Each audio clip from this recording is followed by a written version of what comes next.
Hi, welcome to the Divine Insight Show. Thank you so much for joining us wherever and whenever you're doing so. There's no accident that you're here. I'm exceptionally thrilled to have a wonderful guest with me here today, Cathy Cooke, who's an integrative health coach and founder of Whole Home and Body Health. Cathy, welcome to the show. Thank you so much, Travis. I'm really honored to be here. Yeah, it's such a thrill. I loved to see the work that you do, and I'm so excited to talk about what you do in particular, because one of the themes that I learned about your work is that you had a lot of clients that were, quote, doing everything right, but yet still weren't feeling good, and I think there are a lot of us that kind of fit in that same mold. So it's really, really critical to kind of look at all the ways that we can improve our health and wellness, and we don't often consider our environment when doing so. So I'm excited to talk about that with you.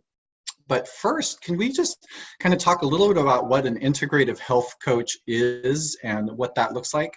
Sure. Yeah. Well, first of all, I want to say thank you so much for the work that you're doing and the message that you're spreading, because Mm, while I work with a lot of people who don't feel well, I'm looking at the physical parameters. I'm looking at what's happening in their body and what's happening in their environment. But I see so many people that never really quite recover until they've addressed that emotional piece, mm. and the ethereal piece that so many of us miss. So I just wanted to say thank you for that work, because it's really critical for optimal health, across the board. Yeah, thank you. I mean, what I talk a lot about kind of in recent months is our evolution from Homo sapiens to Homo spiritus. We were talking before the show about a previous show I did a few weeks ago with Sandra Biskind, and she was talking about that evolutionary process. And, as we do that, not only we're going to talk about today, the importance of looking at our environmental factors, but not just the physical body, the mental body, emotional body, and the spiritual body. We have all of these Yep. aspects, and those of us who with heightened sensitivities have a responsibility to understand, have awareness of, and to keep ourselves well in all of these things. So Yeah. so thank you. Yeah. So Good. integrated, I mean, people use the term a lot, Sure. integration, and Yeah. there So can be a lot of confusion about that. What does that mean for you? right. So my training is as a holistic nutritionist and a building biologist. So as Mm, a holistic nutritionist, I am looking at what's happening in a person's physical body, and I'm looking at it from every angle. So, in Western medicine, we're typically looking at a symptom and then we address that symptom. As right. a holistic practitioner, I'm looking at, okay, you have this symptom, but what's the underlying cause of why you're having this symptom? So we look at, is it a vitamin deficiency? Is it a mineral deficiency? Is it a dietary, sensitivity, or a lack of something in the diet? Is it an emotional component? Is it something, that's happening in your environment? Are you sleeping in a moldy house? Are you on your cell phone 8 hours a day? So it's just about looking at the whole person and really trying to identify the underlying issue, the cause of why the symptom is manifesting, and then addressing the reason rather than treating the symptom. Yeah, absolutely. I so appreciate that. So with your clients that you've been doing, like say in the past several years, what are the most common sort of issues or things that have been going on in their lives that you found have been really important to both look at and address for their optimum health? Yeah, great question. Well, gut health, of course, is incredibly important, and that anybody who does not know, that gut health is absolutely fundamental for your health has been sleeping in a cave. I mean, we all know that that is one of the foundational pieces. But for me, I got into the building biology piece because I was having symptoms that I couldn't pinpoint. So my diet was very, very fine tuned. I was doing everything right. I was exercising, I was meditating, I was, um, I mean, my health was just fantastic as far as my habits go. But I still had really severe tinnitus, ringing in my ears. I Hmm. had bad insomnia and I had anxiety. And so it wasn't until I figured out that this was coming from our EMFs, our electromagnetic environment, so Wi-Fi, cell phones, all of these radio frequencies that we're getting, that I finally realized that was the underlying issue for me and my symptoms. So that has kind of, that took me down the path of becoming a building biologist so that I can help other people in this field. So, kind of the law of attraction here, the people that are coming to me, I'm finding are having these symptoms. So they're having the insomnia and the headaches and the anxiety and depression. And I'm finding that, more and more people are having these symptoms from all of their wireless devices, but people are having a really difficult time putting the pieces together. I mean, how would you make the connection? You can't see the radio frequency in the air, you can't smell it, you can't hear it. But it's definitely contributing to our overall health.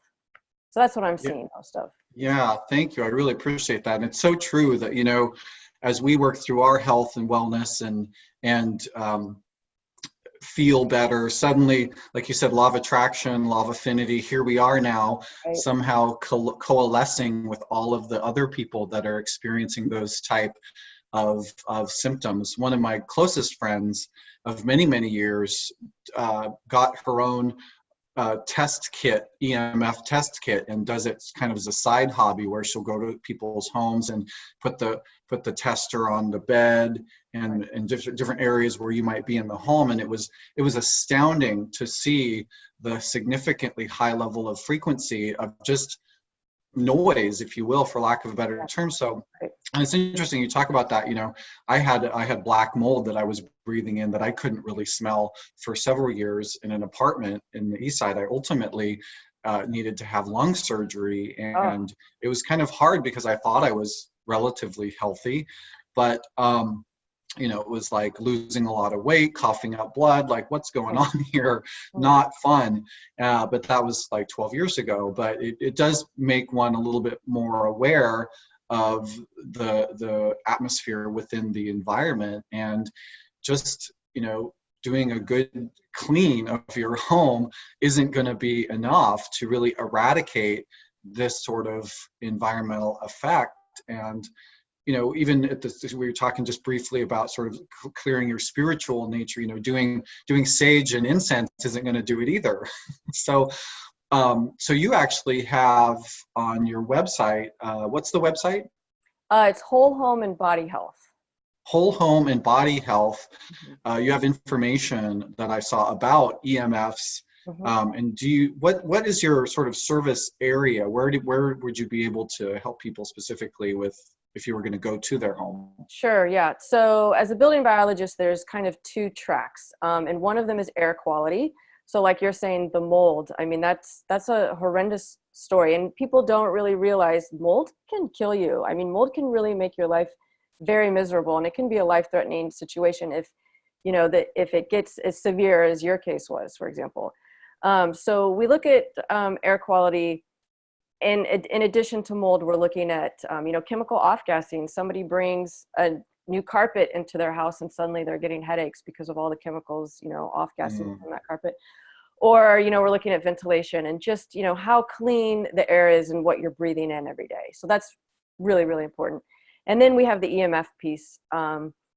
So when I'm assessing a person's home, I have a big kit of meters, and, they're crazy looking. It looks like Ghostbuster meters. They're, really high tech, but very, very sophisticated technology. So I'm going to someone's house and I'm going to check for actually 4 different fields. So I'm going to test for the radio frequency, which when most of us hear EMF, this is what we're thinking about. So the Wi-Fi, the Fitbits, smart speakers, smart appliances, smart meter, everything that communicates wirelessly. But 3 other components that people aren't understanding that is actually, that has biological impact would be electric fields. And so this is just the electric field that's, coming out from the wires in our walls. So we don't realize that our homes are electrified. And this is a really new phenomenon. We think it's normal because this is how we've grown up, but really to put electricity in your walls is kind of an extreme thing when you really think about it. And it's only about 100 years old. So we certainly haven't evolved with electric fields in our environment. But they emanate, electric fields, the electricity does not stay in those wires. It emanates out into your space.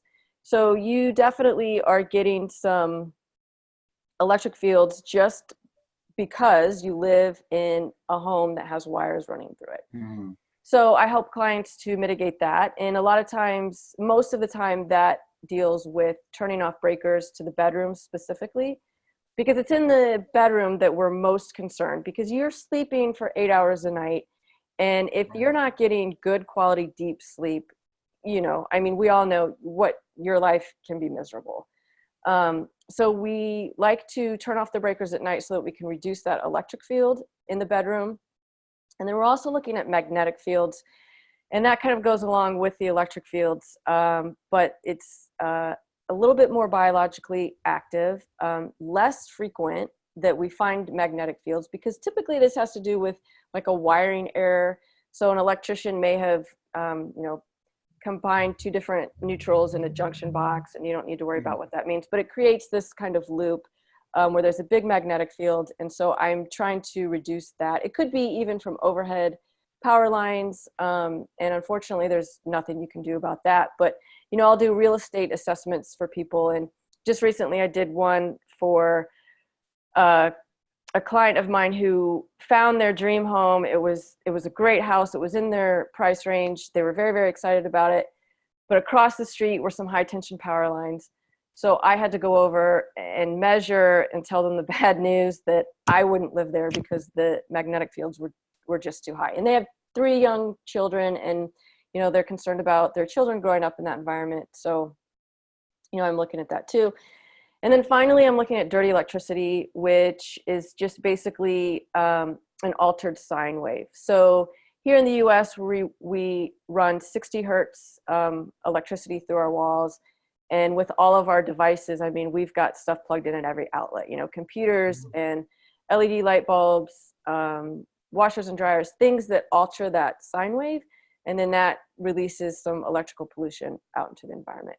So I have meters for each of these 4 fields. I'm testing them and then helping people to, if it's hardwiring your internet connection would be an absolute must in my world to reduce that main frequency that you're getting. And then just reducing the other fields as we find them. There's filtering, there's turning off the breakers, there's fixing the wiring errors, etc. So it gets pretty complicated, but we're just addressing each field as we find an issue. That's really fascinating, and I think also kind of really important, because it's a kind of an underknown and understood field of study, and also physiological effects that people could be experiencing. That's why I thought it was so great and important to have you on the show. With this sort of, let's dive a little bit deeper into really anything else that you have an interest in sharing about the work that you do as it relates to the home environment.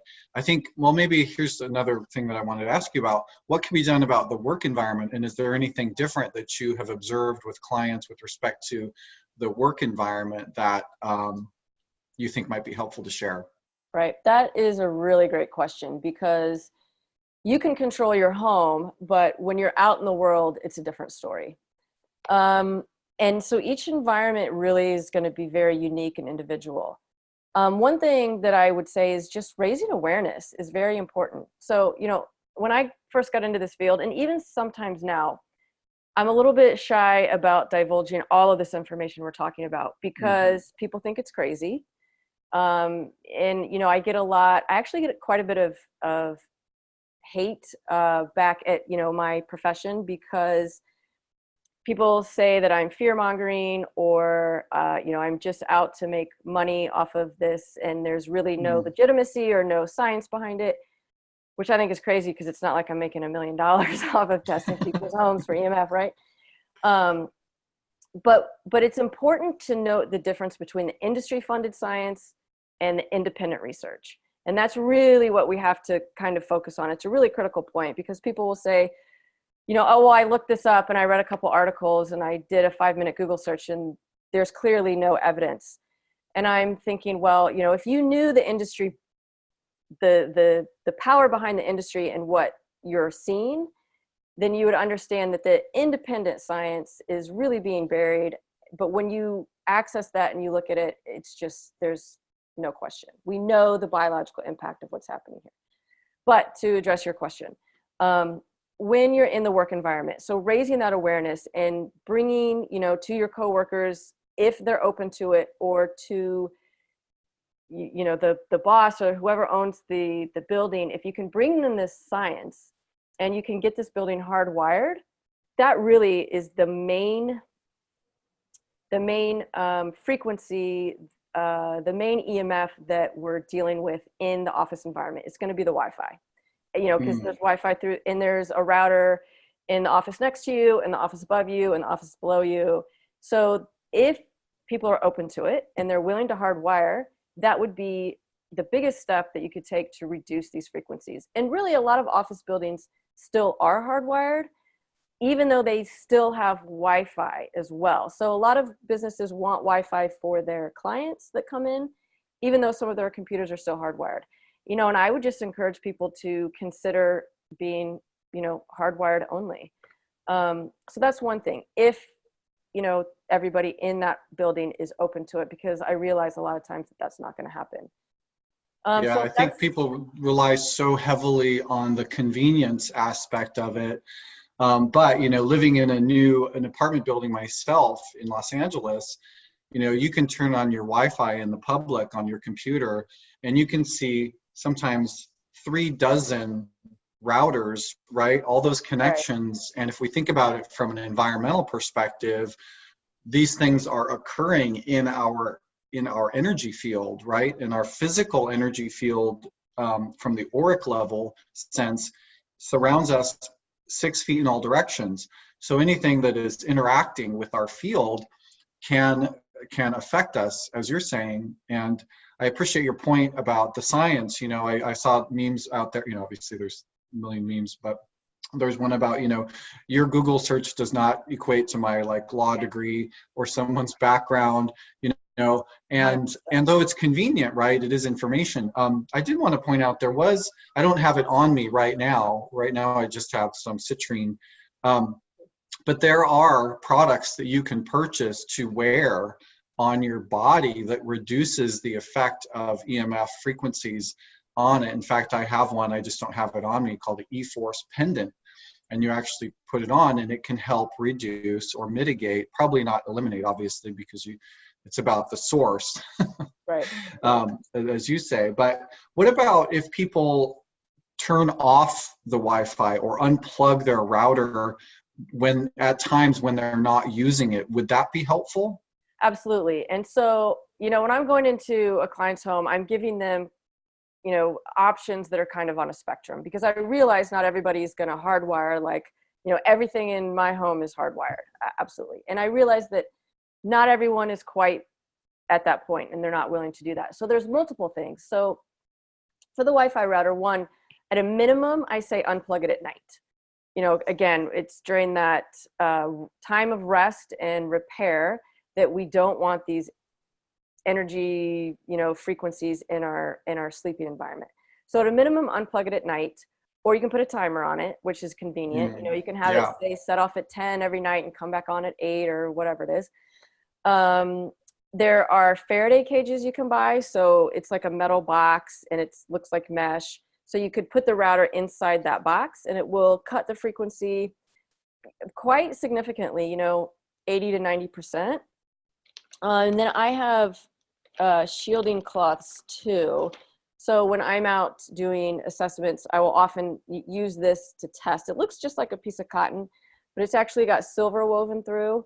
And so I will drape this over the router. And, again, I get a reduction of up to 90% just with this cloth. So that's, and you'll still get your signal. So you can still use the Wi-Fi, but, we have way more amplitude of the frequencies than we need to run our devices usually. So there's multiple things you can do. Turning it off whenever it's not in use is going to be the best thing, but then doing something like covering it just to reduce the frequencies is another good option. And what are those cloths called again that you just showed for folks listening? I buy this from a Canadian company. This is called Swiss Shield. Swiss Shield? Swiss Shield. They're the Okay. main company that produces EMF blocking fabrics. So I buy them from a company called Safe Living Technologies. They're out of Canada. Actually, if I have a code, if you wanted to look into these, you can use the code WHBH5 and get 5% off any of your order. You know, that's on my website if somebody wanted to look into that. But that's typically where I get them from. Yeah. Thank you. Yeah, and I also was checking out your website in preparation for our conversation, and I saw that you are offering a free ebook right there on the front page. Can you talk a little bit about that? Yes, great question. So the free ebook on the front page is actually about blood sugar balancing. And so, you know, my specialty is actually in sleep. So everything I do, from the mold investigation, you know, and air quality to EMF to my nutritional counseling, it all has a fundamental piece in our quality of sleep. And I'm so passionate about sleep. One, because I suffered from severe insomnia for over 15 years. And that's how I became knowledgeable in all of this information, because I had to figure it out myself. And the other piece is, you know, like I mentioned before, if we're not sleeping, the rest of our life is just in shambles. So the ebook, I mean, it's literally why people are like, what they do in torture is just keep you awake. Right. You keep somebody awake and you literally lose your freaking mind. So absolutely. I can relate to that as somebody who's you know, had ADHD and PTSD.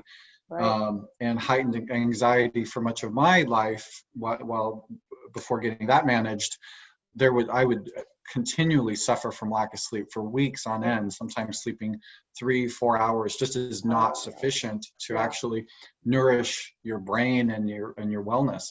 Absolutely. So I so appreciate that work that you do, because sleep, as you say, is so important. Yeah, critical. So you might be thinking, well, you have a guide about blood sugar balancing, you know, what does that have to do with sleep? And actually I specifically made that guide about blood sugar balancing because most people don't realize how important balancing your blood sugar is for a really solid night of sleep. And so it's the things that you're doing during the day that are really going to impact your sleep at night. And you can't, you know, there's no supplement in the world that's going to fix your, you know, cortisol levels that are really high from an imbalanced blood sugar, you know, that you can take before you go to sleep. So, and the other piece of that is, again, blood sugar balancing, it's goes far deeper than just impacting your sleep, but your, you know, cardiovascular health, your cognitive health, your, you know, mental clarity, your energy levels. Are you going to exercise or not? I mean, it covers everything. So the guide is just a really quick guide to teach you how to find your balance in managing your blood sugar. For all of these reasons. So we can just feel better overall and have a better night's sleep. Awesome. That sounds amazing. So I'm really thrilled to have you on because of this is such great and important information for people and very timely. I think, you know, we're all going through a lot of chaos in our lives, and we're being pulled into more chaos as we come into the end of this year. You know, at least in the US, there's a lot of just generalized anxiety going on, and a lot of people are just being frazzled. And so to improve our sleep and our quality of sleep is so important, so that we can just truly just like relax. And I'm going to say this again. I've said it the last couple of weeks and I'll continue to say it. This is the time to be the bear. When I do intuitive work, I've had recently several bears show up for clients, providing animal wisdom, which is like, pull back, conserve your energy, hibernate, allow yourself to, like, you know, reduce the number of social activities that you do so that you can conserve your wellness and take care of yourself right now. It's so critical for us all. And I think that your work is just perfectly timed to help people who are suffering. So I want to thank you for all of that incredible work that you do. Is there anything else that you'd like to share about your work as we close out the show? Yeah, so along the lines of sleep, I'm in the process of developing an 8-week sleep program. So it's an 8-week module, and it's going to launch in early February. And each week we go very, very deeply into one specific important factor of, habits and lifestyle habits to get good, deep quality sleep. It's going to be really awesome course. It's got tons and tons of information. So I would just encourage anyone, if they are having sleep challenges, to go to my website, or you can get on the VIP list, which will give you discounts for the course, as well as an ability to register early so that you can save a spot. And you can just go to thesleepeasymethod.com/VIP list to get on that list. And then you'll have all the updates about when the course is launching. And I'm so, so excited about it, because, when you help someone sleep, their entire life gets better. And so I'm just so passionate about helping people with that. I'm so excited. Yeah, thank you so much. Two of people's favorite words, VIP and discount. Yeah, right. Yeah. So appreciate that and all the incredible work that you do. Thank you so much for joining me on the show. It's been a pleasure. Thank you, Travis. I'm so honored, and thank you again for all the work that you're doing. Awesome, thanks. So thanks for tuning in this week. Have a wonderful week. Take care. You've been watching or listening to the Divine Insight Show.